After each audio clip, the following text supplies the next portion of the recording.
नमस्कार साथियों, हमारे साथ आज खेड़ी चोपटा से रामनिवास जी हैं जो धरना लगा हुआ है कई दिनों से। लगभग आज 20 दिन हो चले हैं मुआवजे के लिए धरना लगा हुआ है, जिसकी अगुवाई सुरेश कोत कर रहे हैं। और आज हमारे साथ गेहूं में खड़े होके ये मुआवजे की मांग के साथ साथ एमएसपी गारंटी कानून बनाओ, देश का किसान बचाओ, ये भी एक मुद्दा, बहुत बड़ा मुद्दा है।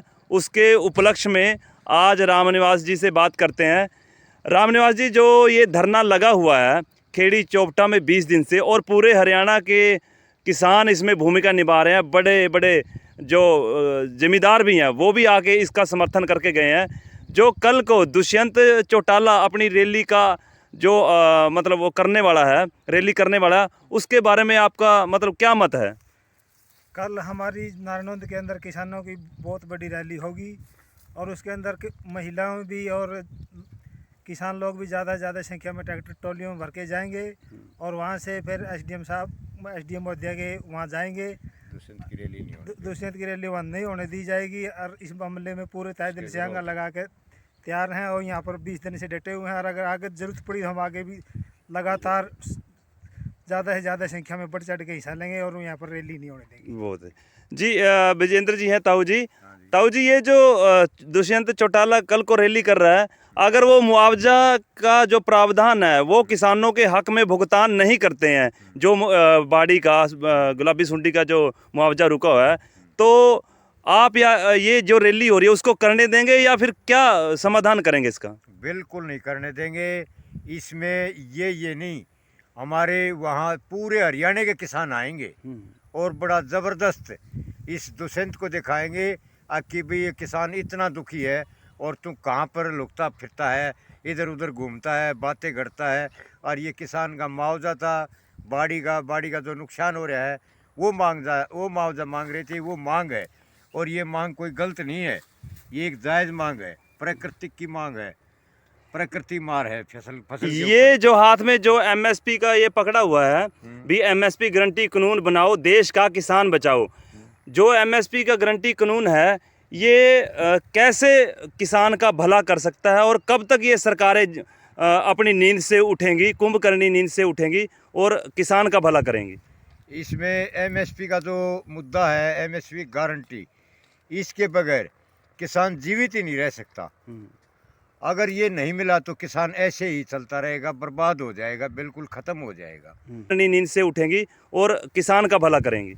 इसमें एमएसपी का जो मुद्दा है, एमएसपी गारंटी, इसके बगैर किसान जीवित ही नहीं रह सकता। अगर ये नहीं मिला तो किसान ऐसे ही चलता रहेगा, बर्बाद हो जाएगा, बिल्कुल ख़त्म हो जाएगा। एमएसपी गारंटी कानून ज़रूर चाहिए और तभी हमारा देश बचेगा, नहीं तो हमारा देश बर्बाद हो जाएगा। अच्छा धनखड़ साहब, एक और बात आपसे पूछना चाहते हैं। सरकार कह रही है एमएसपी है, एमएसपी रहेगी, ये क्या विषय है? क्योंकि किसानों से हमारी लगातार बात होती रहती है, वो कहते हैं एमएसपी तो मिलती नहीं है, और सरकार बार बार आश्वासन, बार बार गलत मीडिया के द्वारा ये कहा जा रहा है कि एमएसपी है और एमएसपी रहेगी। ये जो चिट्ठी किसान आंदोलन में आई थी वो इसी आश्वासन के आधार पर उठाया गया था आंदोलन कि एमएसपी है, एमएसपी रहेगी। आपका इस विषय पे क्या विचार है और क्या टिप्पणी रहेगी आपकी? सरकार की कथनी और करनी में फर्क है। सरकार खाली आश्वासन देती है, किसान को चाहिए ज़मीन पे हकीकत।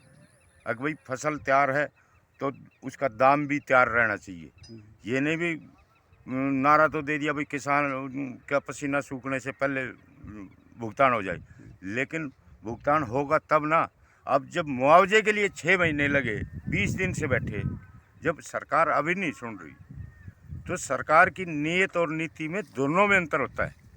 इसके लिए हम आज दुष्यंत ने रैली वो करी है, रद्द सुनने में आया, दुष्यंत ने रैली रद्द करी है।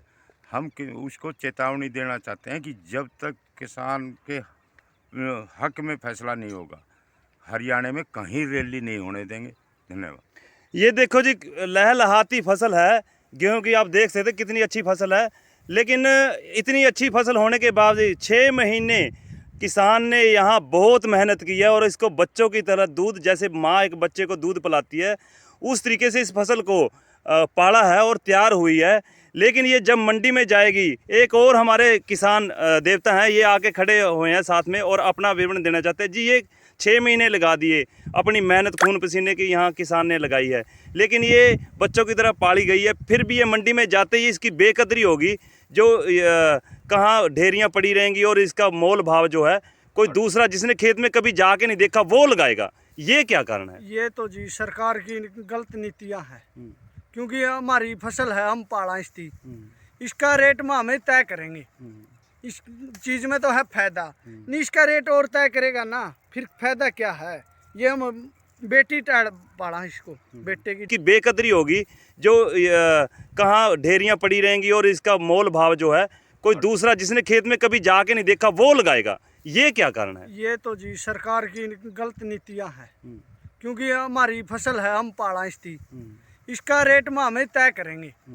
इस चीज़ में तो है फायदा, नहीं इसका रेट और तय करेगा ना, फिर फायदा क्या है?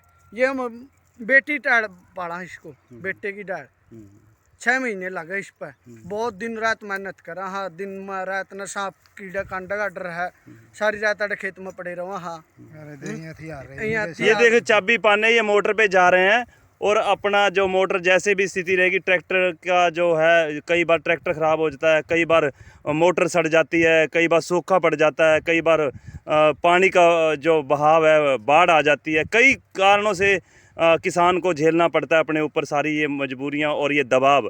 उसके बावजूद भी किसान मारा मारा फिरता है। आप इनके चेहरे भी देख सकते हैं कैसे मायूस चेहरे हैं कि क्योंकि फसल आ गई पाड़ा, लेकिन इसका आने के बाद, मंडी में जाने के बाद कोई भी मोल भाव जो है अच्छा प्रकार मिलेगा नहीं। इस प्रकार से किसान दुखी है।